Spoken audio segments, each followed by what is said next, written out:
ہر روز لوگوں کو معاف کر کے سویا کریں. پہلے تو اس طرح کا کوئی کام ہی نہ کریں. ایک شخص نے جملہ کہا تھا، لکھا تھا، کمال لکھا تھا. اس نے کہا تھا کبھی ایسا کوئی کام نہ کرنا کہ کوئی تمہاری وجہ سے جا کے رب کے سامنے رونا شروع کر دے. ایسا کوئی کام نہ کرنا کہ کوئی بندہ تمہاری شکایتیں اللہ رسول کو لگائے. اس طرح کا کبھی کام نہ کرنا کہ وہ تڑپ اٹھے اور کہے اب تمہارا شکوہ میں نے وہیں کرنا ہے. کچھ لوگوں کی شکایتیں کرنی پڑتی ہیں اللہ رسول کی بارگاہ میں بھی، اپنے مشائخ کی بارگاہ میں کر دیتے ہیں. بعض اوقات انسان وہ بے بسی کے عالم میں کرے یا بہت زیادہ تکلیف اسے سہنی پڑے تو تب کرے، ہو جاتا ہے. تو ایک تو ایسا کریں نا، اور کوشش کریں لوگوں کو معاف کر دیں، اپنے دل سے چیزیں نکال دیں. ہم معافی نہیں دیتے، کبھی کبھی صلح تو کر لیتے ہیں، صلح ہو جاتی ہے. پنچایت میں صلح ہو گئی، پھر لڑائی ہوئی، پھر بات شروع سے شروع ہو گئی کیونکہ ہم نے معافی، پھر وہ بات شروع ہو گئی 1955 سے. تو بھی آکھیا سی، تو اے بھی کیتا سی، وہ بننے والی گل یاد ہی او بس کر یار، کچھ بھولے بھی تو. بچے پتہ کیوں خوش رہتے ہیں؟ آپ کو پتہ ہے بچے کیوں خوش رہتے ہیں؟ بچوں کو بات بھول جاتی ہے. اس لیے بچے، اماں نے ادھر 2 تھپڑ مارے 3-4 منٹ پہلے اور اگلے 5 منٹ میں اماں نے پھر ماتھے کا بوسہ لیا تو بھول گئی بات. اللہ کرے کوئی تھوڑے تھوڑے بچے بھی بن جائیں. یہ جو بہتے سیانے ہیں نا، ان کا بھی اللہ ہی حافظ ہے. عقل زیادہ آ گئی ہے نا. اس لیے اقبال جیسے لوگوں نے کہا تھا خیرت کی گتھیاں سلجھا چکا ہوں، یا رب مجھے صاحب جنوں کر دے، صاحب جنوں کر دے. صاحب اللہ کوئی تھوڑا سا مجھے مجنون بھی بنا. یہ زیادہ عقل تو کسی کام کی رہی نہیں، پاگل کر دیا، پاگل کر دیا. بہت سارے لوگ ایسے زیادہ سمجھدار ہوتے ہیں، لہذا معافی دینے کو تیار. معافی دیں. جب کوئی معافی کا مطالبہ کرے تو اسے معافی. سب سے مشکل کام ہوتا ہے لمبی لسٹ والے دشمن کو معاف کرنا. لسٹ جس کی لمبی ہو نا غلطیوں کی، ایک آدھ غلطی تو معافی ہو جاتی ہے. کچھ لوگوں کی لسٹ بھی بڑے کچھ عادی مجرم بھی ہوتے ہیں، لسٹ لمبی ہوتی ہے، ان کو معافی دینا بھی تھوڑا سا مشکل ہوتا ہے. لیکن کمال بھی یہ ہے کہ جس کی لسٹ لمبی ہو اسے یک جنبش قلم بندہ معاف کر دے. کو چھٹی ہو گئی، جا تجھے معاف کیا. اور یہ ہمیں کیوں کرنا چاہیے کہ میرا رب بھی ایسے کرتا ہے، میرا رب بھی ایسے، وہ گنواتا تو نہیں نا، یہ بھی کیا، یہ بھی کیا، یہ بھی کیا. حضور فرماتے ہیں، ذرا سننا حدیث، حضور فرماتے ہیں کچھ لوگوں پہ اللہ کرم کی چادر ڈال کے نا قیامت والے دن، یہاں بھی اس نے پردہ رکھا تھا تو وہاں بھی کرم کی چادر ان پہ ڈلے گی. تو اللہ فرمائے گا یہ گناہ کیے تو چھوٹے چھوٹے گناہ اس کے گنوائے جائیں گے. یہ اب وہ ڈرے گا، چونکہ پتہ تے سارا ہے نا سردار نو کیتیاں دا. اب وہ ڈرے گا، چھوٹے چھوٹے گناہ اس کے گنو، تو اس کا خیال ہے بڑے بڑے بھی نہ سامنے آ جائیں. چھوٹی چھوٹی غلطیاں اس کی گنوائی جا رہی ہیں، جو ڈر رہا ہے، کانپ رہا ہے. قربان جائیں نبی پاک کے لفظوں پہ. کچھ گلاں اجیاں نے قرآن پاک اجیاں نے، یہ نا میری دادی کہا کرتی تھی، میری اماں کہا کرتی تھی، اے کچھ کام اجائے نے، کچھ گلاں اجیاں نے کہ اتنے دل کردہ ہے صفحہ بند ہو جانا ہے تو معافی ہو جانی، یعنی ختم ہے یہ بات، اس سے آگے کسی نے سوال پوچھنا ہی نہیں. چھوٹے چھوٹے گناہوں کا اللہ تذکرہ فرمائیں، یہ کیا، یہ کیا، یہ کیا، یا اللہ ہو گیا. اب بندہ ڈر رہا ہے کہ بڑے بڑے بھی سامنے آ جائیں گے، لیکن چھوٹے گناہوں پہ ہی فل سٹاپ لگا کے نا، تو رب فرمائے گا یہ جو تیرے گناہ ہیں نا، اس کے بدلے تجھے نیکیاں دی جا رہی ہیں. تو نے سچی توبہ کی تھی تو ان گناہوں کو بدل کے نیکیاں بنایا جا رہی ہیں. پہلے ڈر رہا تھا، حضور فرماتے ہیں، اب فٹافٹ بول پڑا، کہنے لگا یا اللہ میں نے تو بڑے بڑے بھی کیے ہیں. یعنی اگر چھوٹوں کی نیکیاں بن گئی ہے تو وہ پاپ کی طرح بڑے بڑے وہ میرے کدھر ہیں. کریم یہ بات کر رہے ہیں اور صحابہ رو رہے ہیں، میں نے تو بڑے بڑے بھی کیے ہیں، بڑے بڑے کدھر ہیں. اللہ تعالیٰ بندوں کو معاف فرماتا ہے، رب اپنے بندوں کو وہ معاف کرتا ہے. اگر اللہ معاف نہ کرے تو جتنے جرم ہمارے رب کو ہمارا پتہ ہے. بتاؤ سویرے روٹی ملے، سانس ملے، شعور قائم رہے، جب مالک اتنا معاف کرتا ہے تو ہم اس کے بندوں کو کیوں نہیں معاف کرتے؟ کر دیں معاف. اور کچھ لوگ ایسے ہوتے ہیں جن سے امید نہیں ہوتی، اپنے ہوتے ہیں کہ یہ والا جملہ، اور بندہ کہتا ہے یار تجھے تو نہیں نہ کہنا چاہیے تھا، کوئی اور کہتا مجھے. کہتے ہیں، یہ نہ سمجھیں کہ لوگ کہتے نہیں، کہنے والے یہ بات ہی آپ چھوڑ دیں کہ کوئی آپ کو کچھ کہے گا نہیں، یہ چھوڑ دیں۔ مخلوق تو اس طرح کی بات ڈھونڈ کے لاتی ہے کہ انسان پریشان ہو جاتا ہے کہ یار میں یہ کر سکتا تھا، میں نے کیا نہیں، اور جو میں نے کیا نہیں وہ تو نے میرے کھاتے ڈال دیا ہے۔ دو لوگ بیٹھے تھے نا حرم مکہ میں، ایک صاحب کہہ رہے تھے کہ میرے اوپر بدر میں جو قتل ہو گئے کفار، ان کا ذکر چل رہا تھا، تو دونوں گفتگو کر رہے تھے بدر میں ہمارے اتنے لوگ مسلمانوں نے مار دیے۔ تو ایک ان میں کہنے لگے کہ اگر میرے اوپر قرض نہ ہوتا اور میرے چھوٹے چھوٹے بچے نہ ہوتے تو میں تو تلوار لے کے جاتا اور مدینہ شریف جا کے معاذ اللہ بدلہ لے آتا۔ دوسرا کہنے لگا میں دیتا ہوں نا تیرے بچوں کا خرچہ بھی اور میں تیرا قرضہ بھی اتارتا ہوں، تو جا۔ اس نے کہا پکی بات ہے؟ کہا ہاں، قرضہ بھی میں اتار دوں گا، تیرے بچوں کا خرچ بھی اٹھاؤں گا، تو جا۔ اس نے خنجر تیار کیا، تلوار تیار کی، گھوڑے پہ بیٹھا، گلے میں وہ تلوار اس نے اپنے ڈالی اور مدینہ شریف آ گیا۔ اتفاق کی بات یہ کہ ملاقات حضرت عمر سے ہوئی۔ جناب عمر کہنے لگے مجھے تیری نیت ٹھیک نہیں لگتی۔ پکڑا کدھر آئے ہو؟ کہنے لگا میں تو بدر کے قیدیوں کے بارے میں بات کرنے آیا۔ فرمایا تلوار لے کے چل تجھے حضور کے پاس لے کے جاتا ہوں۔ نبی کریم کی بارگاہ میں لے گئے تو حضور فرمانے لگے کیسے آئے ہو؟ کیسے آنا ہوا؟ کہنے لگے جی میں تو بدر کے جو قیدی آپ کے پاس ہیں ان کی بات کرنے آیا تھا۔ تو حضور فرمانے لگے چل پھر باقی کی میں سناؤں۔ خیال آیا مسلمان نیک و بد پہچان جاتے ہیں، محمد آدمی کے دل کی باتیں جان جاتے ہیں صلی اللہ تعالی علیہ وسلم۔ فرمایا میں سناؤں؟ حضور کیا؟ فرمایا تم اور فلاں بن فلاں وہاں بیٹھے ہوئے تھے نا حرم مکہ میں فلاں پہاڑ کے ساتھ ٹیک لگا کے، اور تم نے یہ کہا تھا نا کہ قرضہ نہ ہوتا، بچے چھوٹے نہ ہوتے تو بدر کے مقتولین کا میں بدلہ لیتا۔ یہ سارا کچھ طے کر کے پھر آئے ہو تلوار لے کے، اور یہاں کہتے ہو میں قیدیوں کے بارے میں بات کرنے آیا تھا۔ اس کے تو پسینے چھوٹ گئے، وہ تو بے حال ہو گیا۔ اس نے کہا اس کا تو سوائے اس کے اور میرے کسی کو نہیں پتا، اور اگر آپ کو پتا چل گیا ہے تو پھر آپ اللہ کے سچے رسول ہیں۔ تو حضور اگر آپ کو پتا چل گیا ہے کہ میں قتل کرنے کے ارادے سے آیا ہوں، میں معاذ اللہ بدلہ لینے آیا ہوں، اللہ کرے آپ کو سمجھ آئے میری بات کی۔ یعنی ایک تو یہ ہے کہ بندہ وہ پکڑا گیا ہے، اور ایک یہ کہ کسی کو پتا چل گیا ہے کہ یہ اس کام آیا ہے۔ پھر لوگ جب معافی دیتے ہیں تو بڑی کہانیاں سنا کے دیتے ہیں، ایسے نہیں دیتے۔ حضور اب آپ کو پتا چل گیا ہے تو کیا کریں گے؟ تو حضور فرمانے لگے تو بتانا تیرے ساتھ کیا کریں۔ اس نے کہا کہ میں نے سنا ہے آپ معاف بڑا کر دیتے ہیں۔ یعنی یہ گھر سے کوئی پیار کرنے نہیں آیا، پھولوں کا گلدستہ لے کے نہیں آیا، تلوار لے کے آیا ہے، لیکن یہ میرے محبوب کا حوصلہ ہے، اور آیا بھی عین مسلمانوں کے بیچ ہے، جو چاہیں اس کے ساتھ کر سکتے ہیں۔ اس نے کہا معاف کر دے، تو حضور نے فرمایا جا میں نے معاف کیا۔ حضور نے معاف کیا۔ وہ کہتا حضور معاف کر رہے تھے اور رب میرے دل میں ایمان کو تازگی عطا فرما رہا تھا۔ حضور نے معاف کیا اور میں نے کلمہ پڑھنا شروع کر دیا۔ ایسے لوگ سامنے کھڑے ہو گئے فتح مکہ کے دن کہ جن کے چہروں سے ان کی زیادتیاں عیاں ہو رہی تھیں، ان کے ظلم چھلک رہے تھے چہروں سے۔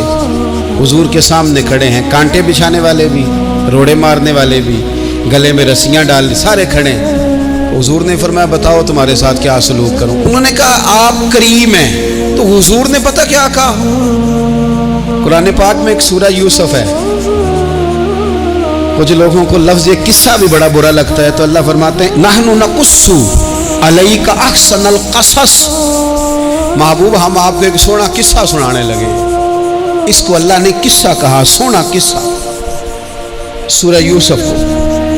تو سورہ یوسف کیا ہے بھلا؟ ذرا انداز دیکھیے سورہ یوسف کا۔ پہلے حضرت یوسف لاڈلے ہیں باپ کے، لاڈلے، پھر اسی جناب یوسف کے منہ پہ تماچے ہیں، پھر وہی جناب یوسف کنویں میں ہیں، پھر کنویں سے بچ گئے۔ کنویں میں گرا بھی بندہ کبھی بچتا ہے، بچ گئے، اللہ کی شان ہو تو بچ جاتا ہے، بچ گئے۔ فرماتے ہیں میں نے سمجھا بچ گیا ہوں، جب بچ گیا تو بڑی تکلیف ہوئی۔ بھائیوں نے کہا ہمارا غلام ہے، ہم نے بیچنا ہے۔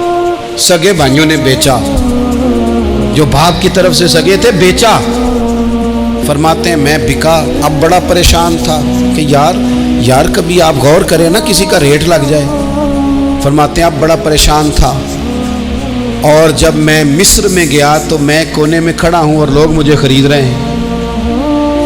محبت میں یہ قصہ سنانا تو آسان ہے کہ بی بی اٹی لے کے آ گئی تھی، پر جو بیکرا ہے اس کا بھی تو حال دیکھو نا کیا ہے، اس کا ریٹ لگ رہا ہے.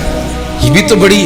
اور جناب یوسف کہتے ہیں پھر عزیز مصر نے خرید لیا تو بادشاہ کے گھر گیا تو کچھ سکھ کا سانس آیا. یہ حضرت یوسف ہیں، یہ لاڈلے ہیں. فرماتے ہیں سکھ کا سانس لیا ہی تھا کہ جناب زلیخا نے الزام لگایا،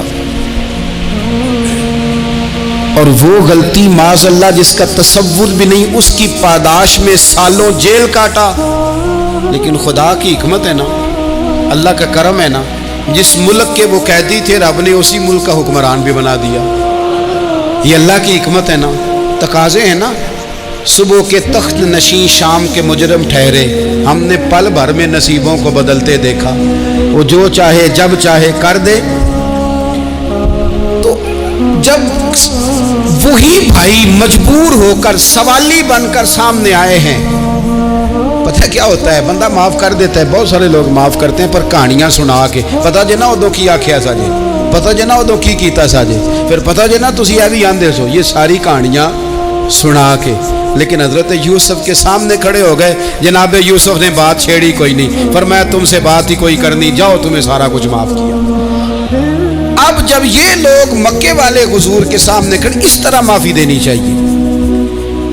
یہ جب سامنے کھڑے ہوئے تو حضور نے فرمایا پتہ ہے تمہارے ساتھ کیا سلوک کرنے والا ہوں؟ کہا حضور نہیں. فرمایا وہی جو جناب یوسف نے بھائیوں کے ساتھ کیا تھا. پچھلا صفحہ پلٹنا ہی کوئی نہیں، جاؤ تمہیں معاف کیا، جاؤ تمہیں معاف کیا، جاؤ تمہیں معاف کیا. اور صرف معاف نہیں کیا، ساتھ عزت بھی دی. سب سے زیادہ مقابلے تو حضرت ابو سفیان نے کیے تھے نا، آخر تک وہ آئے تھے. آج وہ کلمہ پڑھ رہے ہیں، سردار ہیں، کلمہ پڑھ رہے ہیں. تو نبی پاک نے صرف معافی نہیں دی، عزت بھی دی. فرمایا جناب ابو سفیان چونکہ اب مسلمان ہو گئے ہیں، میں سب کو معاف کرتا ہوں. جو اپنا اندر سے دروازہ بند کر لے اسے بھی معاف کرتا ہوں، اور جو ابو سفیان کی حویلی میں آ جائے اسے بھی معاف کر دوں گا. تو ابو سفیان وہ کہتے میں حیران ہی ہو گیا کہ اتنی بڑی بات، معافی بھی دی اور ساتھ عزت بھی دی. تو آج جو سبق آپ کی خدمت میں میں نے عرض کیا ہے، اس کو آپ امید ہے یاد رکھیں گے. ایک تو یہ کہ معافی مانگ لیں. اگر کسی جگہ ہمارا معافی مانگنا اگر ہم سمجھتے ہیں، ہمارا دل ضمیر گواہی دیتا ہے کہ مجھے معافی مانگنی چاہیے، تو معافی مانگیں. اور دوسرا پھر معافی دیں بھی، اور معافی دیں، سیاسی صلح نہ کریں. معافی دیں تو پھر واقعہ ہی دیں، دل سے دیں. اور آخری بات یہ کہ جس طرح ہم نے لوگوں سے معافی لینی ہے اور معافی دینی ہے، اسی طرح جہاں ہم سے شرعی قباحتیں ہوئی ہیں، اخلاقی کمزوریاں ہوئی ہیں، ایک بات تو اچھی طرح سمجھ لیں کہ نفل پڑھنے سے حقوق العباد نہیں معاف ہوتے، وہ بندے سے معافی مانگنے سے ہی ہوتے. ساری رات کو بندہ تسبیح پڑھے اور کہے کہ میں نے اماں کی نافرمانی کیا تو معافی ہو جائے گی، نہیں، وہ اماں ہی معاف کرے گی تو معافی ہوگی، وہ ابا ہی معاف کرے گا تو پھر ہی معافی ہوگی. میں پرسنلی بعض چیزوں کو نوٹ کرتا ہوں اور مجھے ان کا بڑا خیال رہتا ہے. میں محسوس کرتا ہوں کہ نہ چاہتے ہوئے بھی ہمارے رویے سے بعض لوگوں کو تکلیف ہوتی ہے، نہ چاہتے ہوئے. تو حقوق العباد کے مسئلے میں ہم زیادہ کمزور ہو جاتے ہیں. آج یہ سوچنا ہے کہ وہ جو میری ذمہ داریاں ہیں، جو شریعت نے، دین نے، اسلام نے، اور کچھ میں نے خود کہیں شاگرد بن کر، کہیں ارادت مند بن کر، کسی جماعت کا ممبر بن کر، کسی مسجد کی ذمہ داری لے کر، کسی ویلفیئر کام کی ذمہ داری لے کر، کسی غریب کی ذمہ داری لے کر، کسی مزدور کی ذمہ داری لے کر، جو میں نے اپنے اوپر خود چیزیں ضروری قرار دے لی ہیں، میں ان میں کہاں تک کامیاب ہو سکا ہوں. اپنی ذمہ داریوں کا حضرت معاویہ بن خدیج رضی اللہ تعالیٰ عنہ ایک صحابی ہیں، وہ فرماتے ہیں کہ مجھے حضرت عمر نے کہیں بھیجا تھا جہاد کے لیے، تو میں وہ کامیابی کی خبر لے کر دوپہر کو لوٹا. تو عرب شریف کے اندر چونکہ گرمی زیادہ ہوتی ہے، میں نے مناسب نہیں سمجھا کہ میں حضرت عمر کو دوپہر کو جگا کے خبر دوں کہ حضور بے فکر ہو جائیں، اللہ نے کامیابی دے دی. میں نے شام ہونے کا انتظار کیا. یہ ان کے اچھے اخلاق کی علامت.